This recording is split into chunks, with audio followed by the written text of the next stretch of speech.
Helicopter থেকে গুলি করা হয়েছে, লাশকে বিকৃত করা হয়েছে, ছোট বড় শিশু বাচ্চার মা নারী পুরুষ রাজপথে নেমেছে, কাউকে রেহাই দেওয়া হয়নি। অথচ এই অঞ্চলের মানুষ বীরত্ব গাথার জন্ম দিয়েছে, যে অকুতভয় মৃত্যুভয়হীন চেতনার যে ইতিহাস সৃষ্টি করেছে। যাত্রাবাড়ির যুদ্ধের এই গল্প শুধু বাংলাদেশের ইতিহাসে নয়, দুনিয়ার ইতিহাসে স্মরণীয় হয়ে থাকবে। আলহামদুলিল্লাহ রাব্বিল আলামিন, আসসালাতু ওয়াসসালামু আলা সাইয়্যিদিল মুরসালিন ওয়া আলা আলিহি ওয়া সাহাবিহি আজমাইন। এই যাত্রাবাড়ি অঞ্চলের বিগত ছাত্রগণ অভ্যুত্থানের অকুতভয় সৈনিক, সারা দেশ এবং দুনিয়ার সবচেয়ে আলোচিত এই যাত্রাবাড়ির যে যুদ্ধক্ষেত্র, এই অঞ্চলের মানুষ মৃত্যুভয়হীন চেতনা নিয়ে ফ্যাসিবাদের বিরুদ্ধে বুকে রক্ত দিয়ে রাজপথ লাল করেছিল, যুদ্ধে ঝাঁপিয়ে পড়েছিল। সেই অনেক শহীদের স্মৃতি বিজড়িত যাত্রাবাড়ির শহীদদের স্মরণে এবং তাদের শোকাহত পরিবারের, শহীদ পরিবারের, আহতদের পরিবারের সদস্যদের উদ্দেশ্যে সহানুভূতি প্রকাশ এবং সমবেদনা এবং দোয়ার উদ্দেশ্যে আয়োজিত আজকের এই অনুষ্ঠানের উপস্থিত আছেন অনুষ্ঠানের প্রিয় সভাপতি, ঢাকা মহানগরীর সংগ্রামী আমির, বাংলাদেশ জামাত ইসলামের নির্বাহী পরিষদের সদস্য, শহীদি কাফেলা বাংলাদেশ ইসলামী ছাত্র শিবিরের কেন্দ্রীয় সভাপতি সাবেক, এখানে জামাত ইসলামীর ঢাকা মহানগরী দক্ষিণের নায়েবে আমির জনাব আব্দুস সবির ফকির সহ মহানগরী এবং থানা জোনের সম্মানিত নেতৃবৃন্দ, এখানে উপস্থিত ইসলামী ছাত্র শিবির এবং অন্যান্য সংগঠন, আমাদের শহীদ পরিবারের গর্বিত মা, স্ত্রী, সন্তান, পিতা, ভাই, আত্মীয় স্বজন এবং আজকের এই কমিউনিটি সেন্টারে এবং এর বাইরে সমবেত আমার প্রিয় ভাই ও বোনেরা, আমরা আল্লাহ তাআলার কাছে খুব শুকরিয়া আদায় করি প্রাণ ভরে যে একটি ফ্যাসিবাদ বিরোধী সংগ্রামে সারা বাংলাদেশে যে লড়াই হয়েছে, লক্ষ লক্ষ মানুষ যে লড়াইয়ে আহত নিহত হয়েছে, গ্রেফতার হয়েছে, নির্যাতিত হয়েছে, তার মধ্যে সবচেয়ে আলোচিত, সবচেয়ে সাহসী, আবার অন্যদিকে সবচেয়ে নিষ্ঠুর বর্বর হত্যাকাণ্ড যেখানে ঘটিত হয়েছে, সেই যাত্রাবাড়ির শহীদদের স্মরণে আজকে আমরা এখানে আলোচনা সভায় এবং দোয়ায় মিলিত হতে পেরেছি। এটা বড় একটা নেক কাজ। আল্লাহর প্রিয় বান্দা যারা অন্যায় অবিচারের বিরুদ্ধে জীবন দিয়েছে, ফ্যাসিবাদের বুলেটের সামনে হাত উঁচু করে বুক পেতে দিয়েছে, সেই সাহসী সন্তানদের জন্য, তাদের মাগফিরাতের জন্য, শাহাদাত মঞ্জুরের জন্য, আহতদের সুস্থতার জন্য এমন এক মোবারক অনুষ্ঠানে যুক্ত হতে পেরে আমরা রহমানুর রহিম আল্লাহ তাআলার কাছে সকলেই আবারও শুকরিয়া আদায় করছি, আলহামদুলিল্লাহ।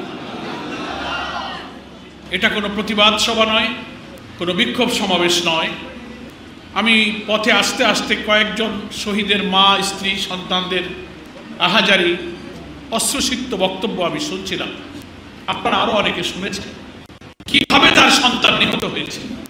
মা, স্ত্রী, সন্তান, পিতার যে বেদনা ভারাক্রান্ত মর্মস্পর্শী বর্ণনা, আল্লাযী খালাকাল মাউতা ওয়াল হায়াতা লিয়াবলুয়াকুম আইয়ুকুম আহসানু আমালা। মৃত্যু এবং জন্ম দুটোই আল্লাহ তাআলা সৃষ্টি করে স্থির করে রেখেছেন, একটাই উদ্দেশ্য যে সংক্ষিপ্ত হায়াতের মধ্যে 30, 40, 50, 60, 70, 80 বছরের একটা সংক্ষিপ্ত জীবনে সব জন্ম আর মৃত্যু স্থির আল্লাহই সৃষ্টি করেছেন। সময় নির্দিষ্ট করে একটা পরীক্ষার জন্য আল্লাহ আমাকে এখানে পাঠিয়েছেন। কি পরীক্ষা? লিয়াবলুয়াকুম আইয়ুকুম আহসানু আমালা। চরিত্র, আমল, কাজ, আখলাকের দিক থেকে এই পৃথিবীর পরীক্ষা নিরীক্ষার মধ্যে কে শ্রেষ্ঠ প্রমাণিত হতে পারে, সেই পরীক্ষা দেওয়ার জন্য আল্লাহ তাআলা আমাদেরকে এখানে পাঠিয়েছেন। ফলে আপনার সন্তান, আপনার স্বামী, আপনার ভাই ইমানের এই পরীক্ষায় উত্তীর্ণ হয়ে সবচেয়ে শ্রেষ্ঠ মরণ, শাহাদাতের মরণের সৌভাগ্য সে অর্জন করেছে, ইমানের পরীক্ষায় সে উত্তীর্ণ হয়েছে। ফলে আপনার আফসোসের কিছু নেই। একথা ঠিক, স্বজন হারালে যার মুখ খালি হয়ে যায়, যার যায় সেই বোঝে তার কি জ্বালা। মানুষের কথায় তার হৃদয় তৃপ্তি হয় না, কিন্তু আল্লাহ তাআলা তাকে আবার সবর দেন। এই 20, 50, 60 বছরের মায়ার জালে আল্লাহ আমাদেরকে আটকে রেখেই পরীক্ষা করেছেন। আপনি যদি একটু পরীক্ষায় সবর করেন যে না, আমার স্বামী, আমার ভাই, আমার সন্তান হক এবং ন্যায়ের পক্ষে লড়াই করতে গিয়ে জীবন দিয়েছে, এই বিশ্বাস আপনি রাখবেন। সে তো নিজের কোনো স্বার্থে আসেনি, তার জমি জমা সহায় সম্পদ ব্যক্তিগত স্বার্থ কোনো অপকর্মের জন্য সে জীবন দেয়নি। সে জীবন দিয়েছে একটি ফ্যাসিবাদী অত্যাচারী জালেম শাসকের বিরুদ্ধে সংগ্রামে সে জীবন দিয়েছে। আল্লাহ রাসূল সাল্লাল্লাহু আলাইহি ওয়াসাল্লাম হাদিসের মধ্যে বলেছেন, কোন মুমিন যদি ঈমানের সাথে তার অধিকার রক্ষার জন্য হকের পথে লড়াই করে জীবন দেয়, অন্যায় অসত্যের বিরুদ্ধে প্রতিবাদ করতে করে জীবন দেয়, আল্লাহ তাআলা তাকে শাহাদাতের মর্যাদা দিতে পারে। এই যাত্রাবাড়ি অঞ্চলের আহত ক্ষতবিক্ষত শহীদ পরিবারের অনেক সন্তান এখানে লড়াইয়ের ময়দানে যারা থেকেছে, অন্যায়ভাবে পুলিশ গ্রেফতার করে প্রচুর লোককে গ্রেফতার করে নিয়ে গেছে কারাগারে, তার বহু লোককে রিমান্ডে নিয়ে ডিবি অফিসে নির্যাতন করা হয়েছে। স্টেজেও বসে আছেন। আমি কারাগারে থাকলেও তাদের কাছে আমি যাত্রাবাড়ির নির্মম নিষ্ঠুর বর্বর হত্যাকাণ্ডের গল্প আমি তাদের কাছে শুনেছি। হেলিকপ্টার থেকে গুলি করা হয়েছে, লাশকে বিকৃত করা হয়েছে, ছোট বড় শিশু বাচ্চার মা নারী পুরুষ রাজপথে নেমেছে, কাউকে রেহাই দেওয়া হয়নি। অথচ এই অঞ্চলের মানুষ বীরত্ব গাথার জন্ম দিয়েছে, যে অকুতভয় মৃত্যুভয়হীন চেতনার যে ইতিহাস সৃষ্টি করেছে। যাত্রাবাড়ির যুদ্ধের এই গল্প শুধু বাংলাদেশের ইতিহাসে নয়, দুনিয়ার ইতিহাসে স্মরণীয় হয়ে থাকবে। ফলে আপনার স্বামী সন্তান ভাই হারিয়ে আপনি ব্যথিত হবেন না।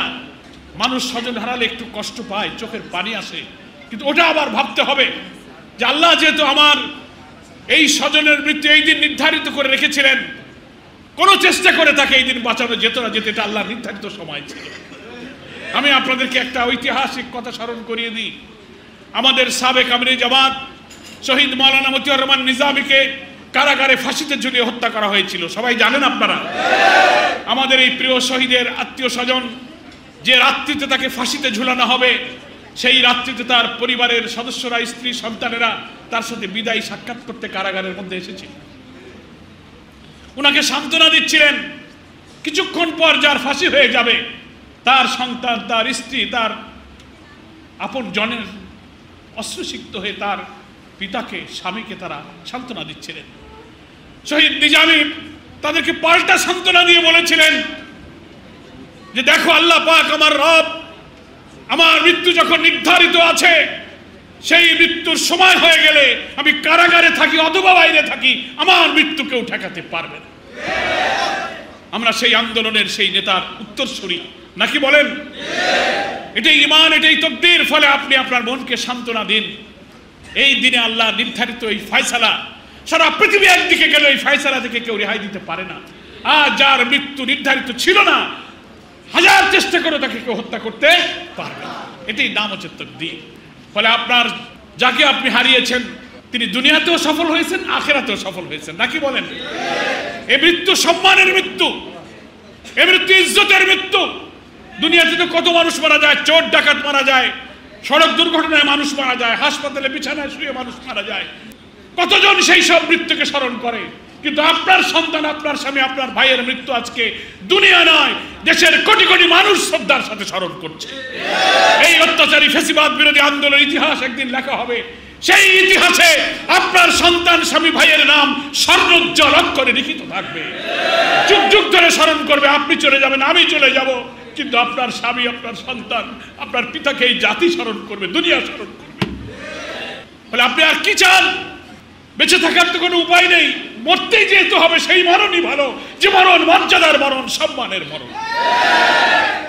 আমার মা, আমার ভাই, আমার পিতা, আমার সন্তানদেরকে আমি সান্ত্বনা দিতে গিয়ে বলবো, আমাদের কথায় হয়তো আপনাদের হৃদয় প্রশান্ত হবে না, তৃপ্ত হবে না, স্থির হবে না, কিন্তু আল্লাহর এই তাকদীরের কথা চিন্তা করলে আপনার হৃদয় আপনি সবর করতে পারবেন। আরেকটি উপকার আছে। আল্লাহ রাসূল আরেকটি হাদিসে বলেছেন, কোন আপনজনের মৃত্যুর পর সে যদি আহাজারি করে ছটপট না করে, আল্লাহর এই সিদ্ধান্তে অসন্তুষ্ট না হয়ে আল্লাহর ফয়সালায় খুশি হয়ে আলহামদুলিল্লাহ বলে, আল্লাহ রাসূল বলেছেন জান্নাতের মধ্যে ওই সবরকারীর জন্য একটা ঘর নির্মাণ করা হবে, তার নাম হবে বাইতুল হামদ। আপনি শহীদ পরিবারের সদস্য হয়ে যদি সবর করতে পারেন, আল্লাহর এই ফয়সালায় আপনি খুশি থাকেন, হতে পারে আল্লাহ রাজি হলে ওই বাইতুল হামদের অধিকারী আপনিও হতে পারবেন ইনশাআল্লাহ। তাই আপনি সবর করুন। বলে আল্লাহ তাকে বলেছে মৃত নয়, বল আহিয়া, উনি জীবিত। কিন্তু আমরা বুঝতে পারি না, এটা আল্লাহই বলছেন, ওয়ালাকিন লা তাশউরুন, তোমরা এটা বুঝতে পারো না।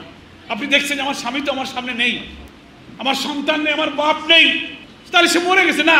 আল্লাহ বলছেন সে মরেনি, সে বেঁচে আছে। কিভাবে বেঁচে আছে?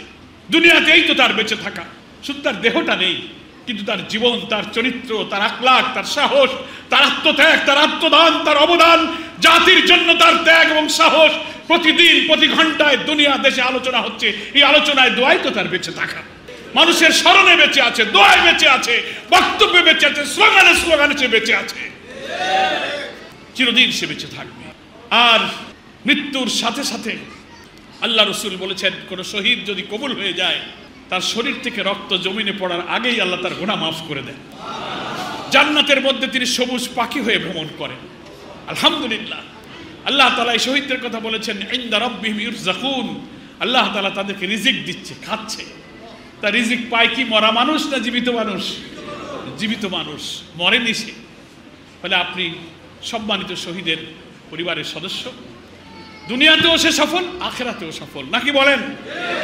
আমি আজকে শহীদ পরিবারের এই সান্ত্বনা সহানুভূতির অনুষ্ঠানে যারা এসেছেন সকলের অবগতির জন্য বলছি, এই জুলাই আগস্টের ছাত্র গণ অভ্যুত্থানে যারা জীবন দিয়েছে, আহত হয়েছে, বাংলাদেশ জামাত ইসলামের সংগ্রামে আমির, আমাদের প্রিয় নেতা, বাংলাদেশের রাজনীতিবিদদের মধ্যে সবচেয়ে আলোচিত, সবচেয়ে নন্দিত, সবচেয়ে মানবিক অনন্য উচ্চ নেতা হচ্ছে ডাক্তার শফিকুর রহমান।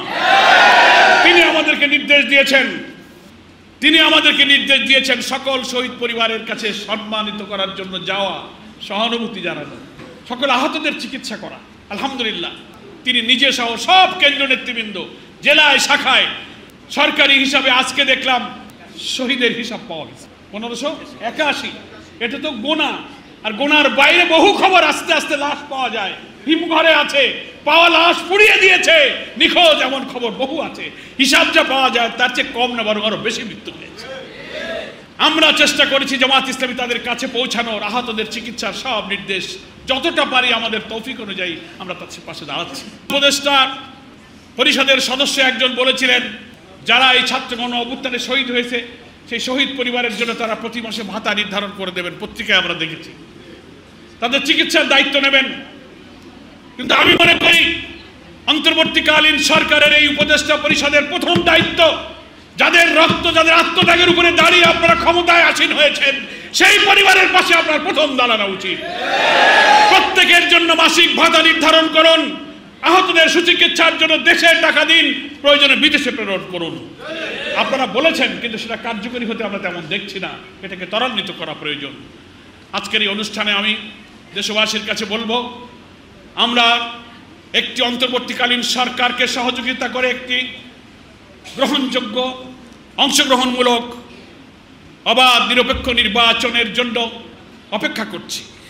জনগণের নির্বাচিত প্রতিনিধিদের হাতে ক্ষমতা হস্তান্তর হবে। রাষ্ট্রযন্ত্রের প্রতিটি জায়গায় যে ক্ষত হয়েছে, দলীয়করণ, দুর্নীতি, পাপাচার, অনাচার গোটা রাষ্ট্রযন্ত্রকে ধ্বংস করেছে, সেই ন্যূনতম সংস্কারের মধ্য দিয়ে খুব কম সময়ে যেমন সম্ভব হয় না, খুব দীর্ঘ সময় আমরা দিতে চাই না, এটা যৌক্তিক সময়ের মধ্যে সংস্কার কাজ সম্পন্ন করে নির্বাচনের রোড ম্যাপ ঘোষণা করে এই শহীদদের রক্তের ঋণ শোধ করতে হবে।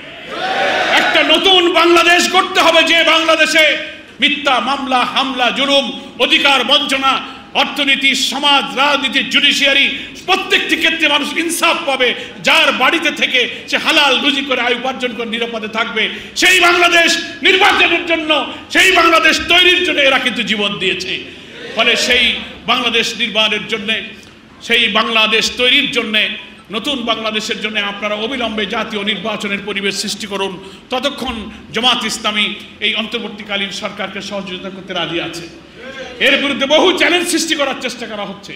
প্রতি বিপ্লব, জুডিশিয়াল কু, আনসার কাণ্ড, জনপ্রশাসনে অস্থিরতা সৃষ্টি করা, আওয়ামী লীগ সংখ্যালঘুদের নাম দিয়ে ধর্মনিরপেক্ষতার কথা বলে বাংলাদেশের সাম্প্রদায়িক দেশ বলে দুনিয়াকে পরিচিত করে সরকার এবং দেশকে অস্থিতিশীল করতে চায়। জামাত ইসলামী তাদের মন্দির পাহারা দিয়ে আশেপাশে থেকে আমরাও তাদের সেই চক্রান্ত রক্ষা করেছি। কি বলেন, ঠিক কিনা? সামনে শারদীয় দুর্গাপূজা আসছে, আরেকটি চক্রান্তের সময় আছে। আমরা হিন্দু ভাইদের এই পূজা, তাদের অধিকারের পাশে থেকে বিদেশি আধিপত্যবাদের চক্রান্ত এবারও আমরা ইনশাআল্লাহ রুখে দেব। আসুন, আমি আপনাদের সকলকে শুকরিয়া জানাই এবং অন্তর্বর্তীকালীন এই সরকার শহীদ পরিবারের পাশে দাঁড়াবার যে প্রতিশ্রুতি দিয়েছেন, কোনো রকম বিলম্ব না করে তাদের চিকিৎসা করুন, শহীদ পরিবারের জন্য নির্ধারিত ভাতা ধার্য করুন। এবং অবিলম্বে আবার নিরপেক্ষ নির্বাচনের জন্য প্রয়োজনীয় সংস্কার কাজ সমাপ্ত করুন। এই দেশকে যারা নৈরাজ্য অস্থিতিশীল করে আবার ওই আওয়ামী দুঃশাসনের কালো দিন আবার ফিরিয়ে আনতে চায়, বিদেশ থেকে নতুন নতুন কথা শুনি, শেখ হাসিনার কণ্ঠ শুনি যে আমি সীমান্তের পাশে আছি, যে কোনো সময় ঢুকে পড়তে পারি। এই সব চক্রান্তের বিরুদ্ধে জাতীয় ঐক্য গড়ে তুলতে হবে। সকলকে সেই ঐক্যের আহ্বান জানিয়ে আমাদের প্রিয় শহীদদের জন্য আল্লাহর কাছে বলি, হায় আল্লাহ, নিঃস্বার্থভাবে তোমার এই দেশ এবং মানুষের স্বার্থের জন্য অন্যায়ের বিরুদ্ধে তারা জীবন দিয়েছিল, তাদের শাহাদাতকে তুমি মঞ্জুর করো। আর যারা আহত হয়ে কষ্ট পাচ্ছে, হাত নেই, পা নেই, চোখ নেই, কান নেই, মাথার মধ্যে গুলি, ব্রেনের অপারেশন, এইসব কঠিন অসুস্থ তোমার গোলামদেরকে সুস্থ সক্ষম করে তার পরিবারের মাঝে তুমি তাদেরকে ফিরিয়ে দাও। এই দোয়া করে আপনাদের সকলকে ধন্যবাদ জানিয়ে আমি আমার বক্তব্য শেষ করছি। আলাইহি তাওয়াক্কালতু ওয়া ইলাইহি উনীব। আসসালামু আলাইকুম ওয়া রাহমাতুল্লাহি ওয়া বারাকাতুহু।